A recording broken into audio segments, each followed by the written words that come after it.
투자는 건강하게, 마음 편하게, 오래.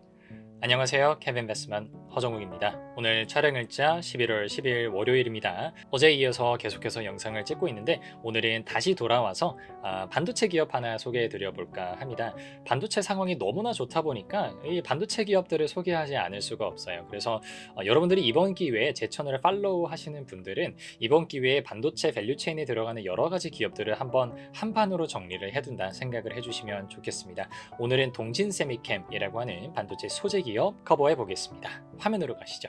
일단 주가 굉장히 많이 올랐다가 훅 하고 떨어져 있어요. 지금 최근에 반도체가 막 올라갔었다가 AI 버블론이 조금씩 더 확산이 되고 금리 인하에 대한 기대감이 막 떨어지고 이렇게 되면서 미국 시장이 떨어지니까 미국 시장 애들이 또 최근에 보면은 우리나라 시장에 또 레버리지로 많이 투자했다는 그런 또 해석이 있지 않습니까? 그러니까 얘네들의 이제 레버리지 포지션이 청산되고 또 해소가 되면서 많이 매도가 나오는 것 같아요. 그래서 어떻게 보면 여러분들이 지금 이 시점에 동진세미캠 공부해 보시면 참 좋은 기회가 될 것 같긴 합니다. 이 회사 사업 부문 한번 소개해 드려 보겠습니다. 그러니까 반도체 소재, 그리고 디스플레이 소재, 그리고 원래 옛날부터 하던 발포제 이런 회사가 있는데 발포제는 사실상 사양 산업이죠. 그리고 이 회사 전체 매출에 있어서도 그렇게 비중이 유의미하진 않습니다. 그래서 오늘 영상에서는 분석을 제외하도록 하고요. 올해 반기 기준으로는 이제 반도체 비중이 거의 한 절반 정도 차지하고 나머지 한 40% 정도가 디스플레이, 그리고 나머지가 정말 발포제를 포함한 쫌쫌따리 매출이라고 보시면 되겠습니다. 또 올해 반기 기준으로 주요 고객별로 말씀을 드려보면 삼성전자용으로 한 46% 정도 나가고, BOE, 중국의 BOE 디스플레이 업체죠. 이 회사 향으로 13%, 우리나라 SK 하이닉스 향으로 11%, 그리고 LG 디스플레이 향으로 7% 정도 소재를 납품하는 회사입니다. 일단 여러분들 동진세미캠에 대해서 뭔가 따로 공부를 해보시면 포토레지스트, PR이라고 하는 거에 대해서 지나칠 수가 없을 거예요. 이 감광익이라고 하는 게 뭔가를 말씀을 드려보면 이 소재는 이제 빛에 노출이 되면 성질이 바뀌는 거예요. 그래서 우리가 반도체 8대 공정, 9대 공정 이렇게 이야기를 할 때 가장 중요한 거, 웨이퍼에다가 레이저를 이제 좀 싸가지고 여기다가 회로를 만드는 그 노광 공정이라고 하는 거 있죠. 포토리소그래피라고 하는, 여기에 쓰이는 가장 핵심적인 소재라고 보시면 되고, 실제로 동진세미캠 전체 매출에서 포토레지스트가 40% 정도를 차지합니다. 우리나라에서 마켓 시어는 거의 뭐 60에서 70% 정도, 요거 오탑니다. 죄송하고요. 60, 70% 정도고요. 글로벌리는 한 9% 정도가 되는 것 같아요. 그래서 대략 따져보면 이 소재 쪽은 아무래도 일본 업체들이 강할 수밖에 없어요. 도쿄, 오카, JSR, 시네츠, 스미토모 이런 모든 기업들이 다 일본 회사들이고요. 이런 회사들이랑 어떻게 보면 한국에서 우뚝 서서 경쟁하는 나름 자랑스러운 한국의 기업이다 봐주실 수 있겠습니다. 근데 이제 그 포토레지스트의 성분이, PR의 성분이 뭐 KRF, ARF, 뭐 그리고 나머지 또 EUV용 최근에 나왔었던 뭐 이런 식으로 구분을 할 수가 있는데, KRF 불화크립톤이라고 하는 거는 보통 낸드 공정에 많이 씁니다. 원래는 이게 이제 매출 비중이 가장 컸었고요. 불화크립톤 성분의 PR에 있어서는 글로벌 점유율 1등입니다. 그래서 248나노미터 파장을 가지고 있고요. 우리 EUV 그 전 세대 공정 우리가 DUV라고 하지 않습니까? DUV 공정에 활용됩니다. 그래서 한 100나노에서 130나노, 그러니까 어떻게 보면 약간 레거시 공정이죠. 이런 공정에 적용되는 감광액 보시면 되고요. 조금 더 개발하게 되면은 이제 불화 아르곤, ARF라고 하는 성분의 PR이 있습니다. 이게 보통 이제 D램이나 로직 반도체, 파운드리 쪽으로 들어가는데 아직까지 매출 비중은 그렇게 크진 않습니다. 10% 정도 되고요. 다만 이제 마진이 높아서 장기적으로는 ARF 쪽 매출 비중이 높아지면 좋겠죠.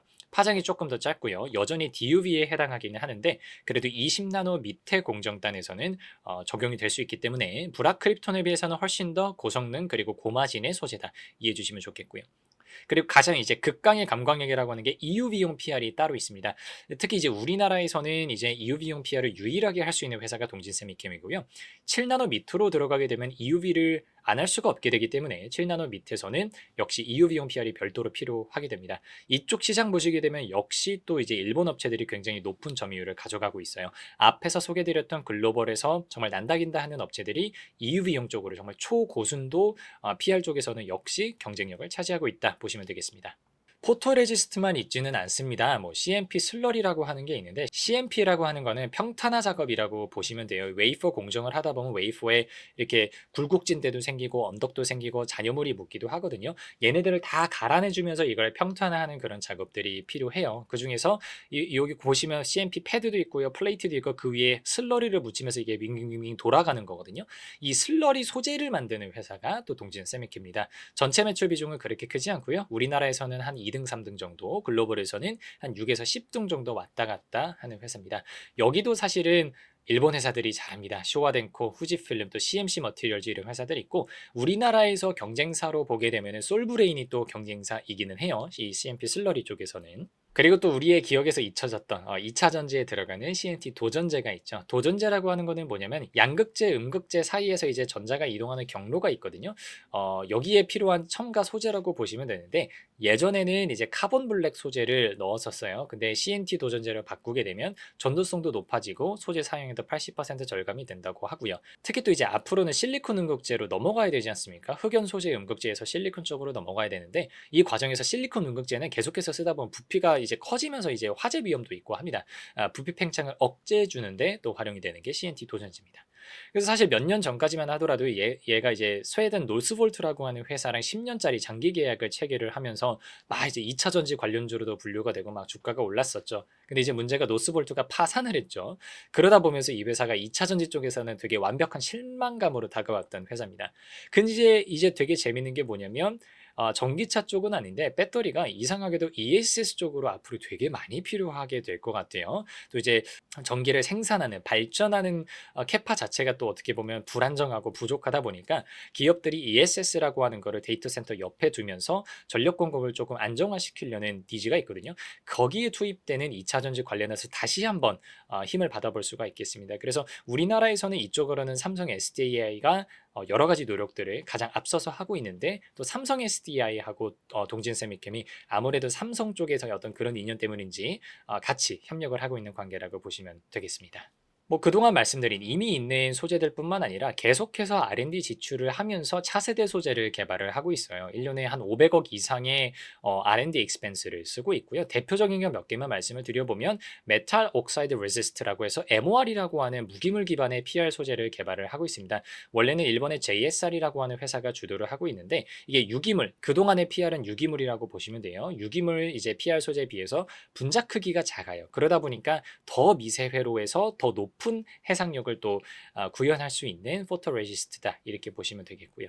그리고 이 그냥 EUV를 넘어서 하이 NA, Numerical Aperture라고 하죠. 하이 NA EUV용 PR도 이제 들어갑니다. 그러니까 점점 이제 차세대 반도체 공정에 필요한 포토레지스트 소재를 계속해서 삼성전자 어떻게 보면 파운드리의 그 로드맵에 맞춰서 개발하고 있는 회사입니다. 그래도 장기적으로는 몰리브덴 소재의 전구체도 개발을 하고 있어요. 미국의 원소재를 공급하는 M사와 협력을 하고 있는데, 원래는 이제 낸드에 들어가는 일반 이 전구체는 WF6라고 해서 6불화 텅스텐 소재가 들어갔다고 해요. 이것도 저는 정확히 뭔지는 이건 모르겠어요. 근데 이제 낸드도 점점 더 고단화가 되고 3D 낸드, 그리고 낸드에도 더 첨단 공정이 쓰이고, 특히 이제 로직 파운드리 쪽에서는 또 2나노가 이제 쓰이기 시작함에 따라서 전구체 소재가 조금씩 더 나아져야 됩니다. 근데 이제 6불화 텅스텐에 비해서 몰리브덴은 이제 비저항이 또 낮고 신뢰성도 높고, 다만 이제 성능이 좋다 보니까 단가도 3배, 4배씩 되니까 아무래도 이쪽 시장에 확실하게 진입을 하게 됐을 때는 제품 믹스가 개선되는 효과가 있을 것 같아요. 기술력이 굉장히 좋습니다. 이미 충분히 인정을 받았고요. 최근에 공시도 났었고 또 뉴스도 떴었어요. 글로벌 이제 머크 그리고 이데미츠 코산 이런 회사들에게 라이센스를 오히려 허여하는 그런 계약을 체결합니다. 보통 우리나라 이제 소부장 업체들은 외국 회사들한테 라이센스를 빌려오는 거를 하는데, 얘네들이 돈을 받고 빌려주는 계약을 체결을 했다는 거죠. 그래서 아마 우리나라 이제 반도체 그리고 디스플레이 쪽 소재 업체 중에서는 라이센스를 밖에다가 허가해준 최초의 사례가 되지 않았나, 이렇게 생각을 합니다. 만약에 여러분들께서 동진세미캠에 투자하신다면 저는 3가지 정도 모멘텀을 제시를 해드릴 것 같아요. 첫 번째로는 글로벌리 모든 반도체 회사들의 가동률이 급등하고 있어요. 지금 D램은 말할 것도 없고요. 낸드도 점점 이제 쇼티지가 되어간다라고 하죠. 재고 주수도 하이닉스 기준으로 지금 한 2주, 마이크론이 2주에서 3주, 삼성전자가 한 6주 정도가 찝히니까 이게 지금 이미 굉장히 타이트한 공급인 겁니다. 그래서 가동률이 상승함에 따라서 바로 즉각 수혜를 받을 수 있는 업체들이 바로 반도체 소재 업체들이죠. 그래서 이런 회사들 보면 될 것 같고, ESSD가 쇼티지가 되고 있습니다. 그러다 보니까 낸드 쪽은 아직까지 쇼티지는 아니긴 하지만 여기 가동률이 회복이 되고 있습니다. 그러니까 이제 원래도 우리가 낸드 쪽의 매출 비중이 가장 컸던 회사 관점에서 보자면 또 낸드 가동률 회복은 분명히 우리 솔브린이랑 비슷하게 되게 큰 수혜라고 볼 수 있겠고요. 우리 범용 반도체, 커머디티 반도체라고 하는 애들, 이 시장에서 삼성전자가 살아나고 있죠. 이 회사는 하이닉스 향 매출 비중보다는 삼성전자 향 매출 비중이 더 큽니다. 근데 이제 삼성전자가 물론 언젠가 기회가 있겠지만 저는 여전히 삼성전자 HBM의 성공은 저는 크게 믿지는 않거든요. 하지만 이 커머디티 반도체 시장에 있어서는 삼성전자가 살아날 때 굉장히 큰 수혜를 볼 수 있는 기업이라고 생각을 해요. 낸드, 디램, 파운드리, 로직 이런 거 가리지 않고 동지세미캠은 충분한 수혜를 볼 수 있는 회사다 말씀드리겠습니다. 원래는 이제 거버넌스 그리고 이제 경영권 분쟁 요런 거 이슈가 한번 있었어요. 이제 최근에 선대 회장이셨던 이부섭 회장이 이제 올해 초 2월에 별세하셨습니다. 근데 이제 아드님이 두 분이 계셨는데 장남민 이준규 부회장이 발포제를 담당하고 있었고 차남 이준혁 회장이 전자재료를 담당하고 있었습니다. 근데 이제 원래 지배 구조가 이부섭 명예회장이 이제 동진홀딩스 들고 있고 동진홀딩스가 동진세미캠을 지배하고 있어서 이게 형제의 난이 또 발생하는 거 아니냐 이런 시각들이 있었는데 최근에 완벽하게 물적 분할이라고 하는 공시를 통해서 경영권 분쟁 없이 확실하게 어떻게 보면 사업 구조가 재편되는 공시가 나왔어요. 그래서 동진홀딩스 쪽을 한번 말씀을 드려보면 원래 이부섭 회장이 55% 넘게 이준혁 회장이 17% 그리고 이준혁 부회장은 3%밖에 안 가지고 있었어요. 그러니까 원래부터 사실은 동진홀딩스에서부터 사실은 둘째가 첫째이자 형보다 훨씬 더 주도권을 가지고 있는 구조였다는 거고요. 굳이 우리가 단순하게 계산을 하게 되면 이 동진홀딩스의 순자산 가치가 한 3천억 정도 평가가 돼요. 그러니까 단순히 장부가 기준으로 보게 되면 그랬을 때 한 1,600억 정도, 1,600억이 조금 넘는 정도의 지분이 상속의 대상이 될 것 같고 여기서 이제 아무래도 상장 회사가 껴있다 보니까 최대 주주 할증을 하게 되면 한 2천억 정도 여기서 이제 각종 공제 같은 거 다 그냥 집어치고 생각을 하면은 대략 1,000억 정도의 상속세가 발생을 할 것 같습니다. 네, 이러던 과정에서 물적 분할을 통해서 발포지 사업 부문을 밑으로 떼어내기 시작을 했고요. 아무래도 점점 동진세미캠이라고 하는 이 상장된 이 종목에서 발포제 사업 부문이 가지고 있는 가치 내지는 어떤 디메리트는 점점 희미해질 것 같습니다. 그러다 보니까 오히려 원래 더 중요한 위치를 차지하고 있었던 뭐 반도체 소재라든가 디스플레이 소재가 더 각광받으면서 기존 투자자 입장에서는 훨씬 더 좋은 결과가 아니겠느냐 코멘트를 드려봅니다. 물론 그럼에도 불구하고 예전에 제가 한번 동진세미캠 커버해드릴 때 그때도 언급드렸는데 되게 큰 리스크가 있어요. IR을 안 합니다. 이 회사가. 인베스터 릴레이션십이 어떻게 보면 굉장히 부족한 회사 중에 하나고요. 그렇다 보니까 애널리스트들이 동진세미캠 커버를 거의 안 해요. 저도 그동안 동진세미캠 리포트를 한 건인가 두 건 정도밖에 최근 5년 동안 팔로우하면서 한 번도 본 적이 그 정도밖에 못 봤던 것 같아요. 근데 이제 애널리스트 리포트가 안 나면 뭐가 안 좋은 거냐? 외국계 자금 유입이 그렇게 활발하게 들어오기가 어렵습니다. 아무래도 외국계 펀드들은 그 애널리스트 리포트를 되게 중요하게 생각하는 경향이 있거든요. 근데 이제 국내 여의도판에서 동진세미캠 리포트가 안 나와 버리면 외국계 자금 입장에서는 조금 뭔가 회사가 이상한 게 있나? 이런 의심을 하게 되다 보니까 그런 쪽에서는 수급상 조금 불리한 점이 있다는 거는 제가 꼭 언급을 드려야 되겠습니다. 오늘은 AI 때문에 이제 반도체가 급격하게 쇼티제가 되는 과정에서 정말로 큰 수혜를 볼 수 있는 기업 동진 세미캠에 대해서 소개를 해드렸습니다.